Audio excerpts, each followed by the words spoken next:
Bago ang lahat, wala nang 12 hours magsisimula na yung free agency market para sa ibang mga free agent. At yung iba naman na merong pang rights ang mga team sa kanila, binigyan na agad ng kanilang kontrata. Tulad sa San Antonio. Na-retain ng San Antonio si Julian Champagnie na merong 45 million sa loob ng 3 taon. Isa sa core player ng Spurs ng playoffs. Pero parang hindi bargain contract nakuha itong si Champagnie. Si Harrison Barnes naman babalik naman ng Spurs na may 1 taong kontrata na may worth 8 million. Nakain kasi ng contract ng Champagnie yung maliit na cap space ng San Antonio. Sa Knicks babalik si Landry Shamet para sa contract extension. May boy toy na si Mike Brown. Balik naman sa loob ng 2 taon itong si Nurkic para sa Jazz. Si Kevin Huerter balik ng Detroit para sa 3 taon na mayroong 27 million. Si Kristaps Porzingis naman bumalik din ng Golden State sa loob ng 2 taon na mayroong 40 million na nagpababa pa ng contract si Kristaps. So far, merong 8 players ang Warriors kasama na si Horford at si Porzingis. Si Draymond Green nag-decline ng contract. Posible kasing bumalik pa rin siya sa Golden State. Ang ginawa kasi ni Draymond ay para makapag-create ng cap space at makuha ng Golden State si LeBron. Na ang ni-request di umano, pupunta lang siya ng Warriors kung makukuha ng Golden State si Anthony Davis mula sa Wizards. May salary cap flexibility ang Golden State pero hindi ganun kalaki. Depende pa yun sa kukunin ni Draymond. Ang pwede kasing gawin ng Golden State para makuha si AD, iswap si Jimmy Butler. Yun lang ang pinakamadali. Plus multiple draft picks kung papayag doon ng Wizards. Madali lang din yung trade na yun kung NBA 2K yung gagamitin at tatanggalin yung mga restriction. May risk din kasi yung trade kay AD. Dahil depende kung anong pick ang ibibigay ng Golden State sa Wizards. Baka tumapat sa time na retire na si Steph at wala silang magamit na draft pick. Isa pa, habol ni Anthony Davis contract extension. Dahil merong sapat din na cap space ang Golden State for next year. At ang possible pang mangyari kung sakaling makuha nga nila si AD tapos mabigyan ng contract extension at sa kanila pa matrap yung malaking kontrata, sila pa may hirapang magbitaw nun. At possible pang maging lineup ng Golden State, magkaroon sila ng oldies at injuries na player. Si Steph na i-injured na, meron na ring edad. Si Porzingis may mahiwagang sakit na hindi niya maipaliwanag. Si Anthony Davis injury prone at storm is coming. Si LeBron sumasakit na minsan yung kasukasuan. Ilang beses nang nangyari sa NBA na kapag yung mga star player na post-prime na magkakasama sa isang team, hindi nagiging maganda ang resulta. Ang huli pa niyan, Clippers. Meron nang ang tawag yung ibang mga website kung sakali dito sa Golden State, old school ta Avenger. Isa pa doon, kapag nakuha ng Golden State si AD at si LeBron na wala pa naman di umanong discussion sa Lakers itong si LeBron kung babalik sa kanila at posible din bumalik si Draymond sa Golden State, parang maa-out of place si Steph.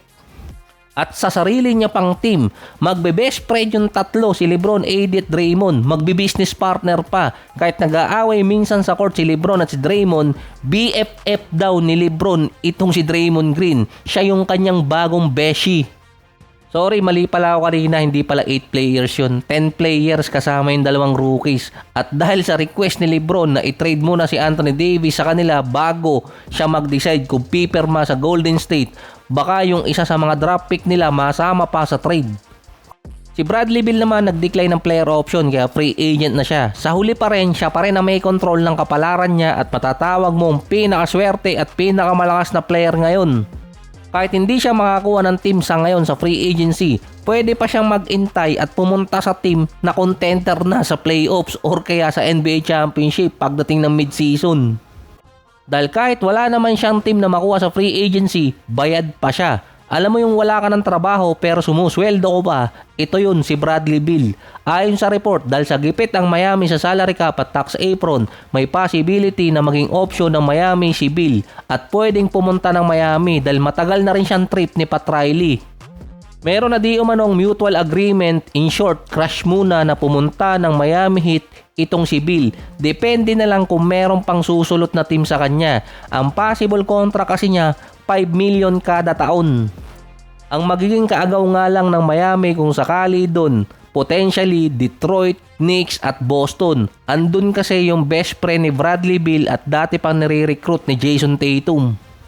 Maraming team ang pwedeng mapuntahan si Beal dahil sa value ng contract niya. 5 million kada taon na hindi ganong kabigat sa mga team ngayon, lalo na sa mga team na malapit na sa tax apron. Si Russell Westbrook naman na dating mainit na kukunin ng Miami, biglang nawala sa circulation nung lumabas na si Beal ay free agent na. Si Ja Morant na-trade na papuntang Blazers. Yung mga joke online tungkol dito kay Abdiha at kay Morant, hindi ko rin magets kung bakit daw ceasefire. Natawa rin ako sa headline ng Sports Illustrated, "Goodbye shooting star." Obviously, pinamigay na ng Memphis si Ja Morant dahil wala ngang value sa trade market. Ang ginawa na lang kasi nila, tinapatan yung kontrata ni Morant. Ang kapalit, papuntang Memphis si Jeremy Grant at si Chris Murray. Nagtitipid pa yung may-ari niyan. At least nakakuha sila ng isang young player na pwede pang makarecover. Bago di umano trade si Morant sa Portland, may discussion pa ang Blazers at Celtics na bigla ulit na ungusan itong si Jaylen Brown. Pangalawang beses na yan.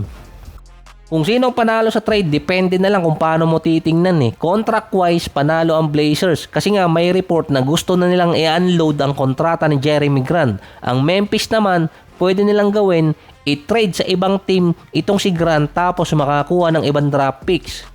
Sa ibang mga write-ups, ang talo doon si Scoot Henderson kasi nga loaded na ng mga guards yung Blazers ngayon. Si Holiday nga nasama na rin sa pwedeng i-trade din paalis ng Portland dahil malaki yung kontrata niya.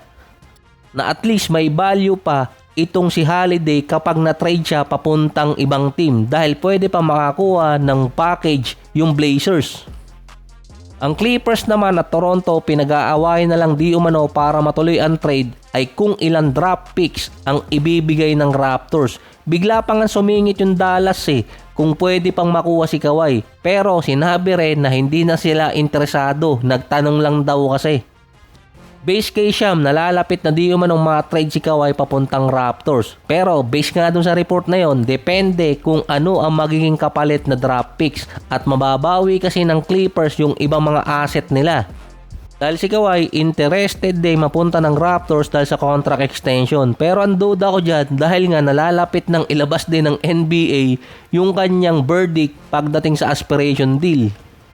Magsisimula na rin kasi makipag-usap yung ibang restricted free agent sa ibang team tulad ni Jalen Duren na binarat di umano ng Pistons kaya makikipag-meeting sa Lakers at Sacramento. Ang magandang balita kasi doon, possible matrade ito si Domantas Sabonis kapalit ni Jalen Duren kasi gusto rin pumunta ni Domantas ng Detroit. Kasama din kasi ang Lakers na makikipag-meeting sa kampo ni Duren pero ang tinuturo kasing possible na mapuntahan talaga niya Sacramento dahil nga merong Domantas Sabonis na kapalit.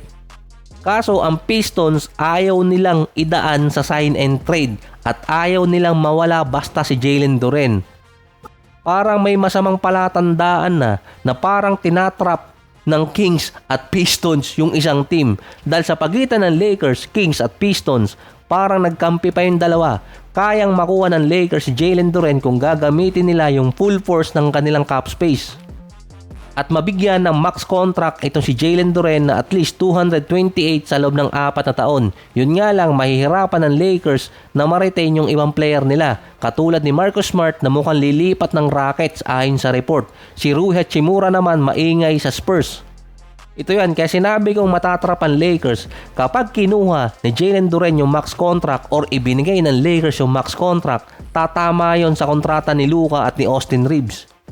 Kumbaga, kung makakuha si Duren ng max contract, kailangan nila mag-champion sa loob ng 2 taon or 3 taon, yun na ang pinaka-max. Dahil yung 2029, another contract ulit dito kay Luka at aabuti ng kontrata ni Reeves at ni Duren. Kung kukunin nila si Duren sa max contract, magkakaroon agad sa loob ng 3 taon na 147 million pataas ang Lakers sa kanilang cap space. Limitado na agad sila sa tax apron. Kahit ibaba nila yun mula 50 million maging 40 million per year, papatak pa rin ng 120 million mahigit yung kay Jalen Duren, Luka at dito kay Reeves. At kung oopera ng Lakers na mas mababa sa 40 million or 50 million si Jalen Duren, pagkakataon naman ng Detroit na operan siya ng parehas na kontrata or taasan lang ng konti at dagdagan ng 1 taon para maging 5. Dahil kahit anong ibigay ng Lakers, tatapatan lang naman ng Detroit kung ano yung ibibigay nila. Mas papabor sa Detroit kung bababaan nila yung i-offer kay Duren.